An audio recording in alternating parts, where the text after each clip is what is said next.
Ayo, pwede mangutan natin. Asa ang bahay nila Arian Perdugas? Kini ma'am nga manday ma'am. Ay, asa yung mama? Ako ma'am nga manday ma'am katuyo. Ay, ma'am, ikaw yung mama? Oo. Sabot kung tataka, ma'am, nga dili sa ka-graduate, ma'am, dili sa kapaso karon nang kay wala sa kapasa, nabagsak mo sa exam namo, ma'am. Ano man? Di ko musugot na nga nabagsak siya ma'am. Di ka awagan niya akong akong buhok nakaparipan ako. Ay, ma'am. Dako ko gasto man na mayo ka nga di ka pasok anak. Di ko musugot Ay, ma'am. ma'am, usaon to man mabagsak yun sa ma'am. Di sa kapaso, ma'am. Ay, bisa usaon na to, ma'am, di sa kapaso, ma'am. Na, di lagi ko musugot ma'am. Nig-order pa kong shopping, sandal og ko address. Nya mo ingon kang dili ka pasar ako anak, di ka pasok. Di ko musugot Ay, ma'am, dili. Pagdaagi ng paagi na dili ma'am, dili ko musugot. Og di mo siya papasaron ma'am. Ma'am, di mo. Dili pa na akong gasto sa Ma'am.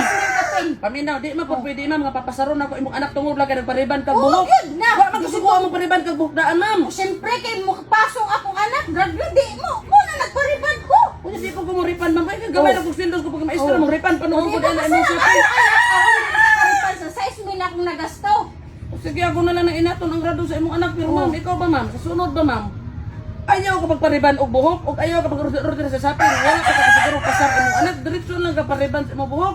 Siguro lang ka pagwapa mo. Pag siguro nga pasar imong anak, bagsak gani imong anak. Tapos kana ako ina paripanon. Pero ako na rin inaton ang grado ay saon pariban ko buhok pitalikon. Ngayon ko din kayo buhok ma'am. Sige ma'am, pasar na lang na imong anak ma'am. Sayang kung na imong bagong riban ma'am. Oy, mga rin sa ko ma'am. O sige, salamat ma'am.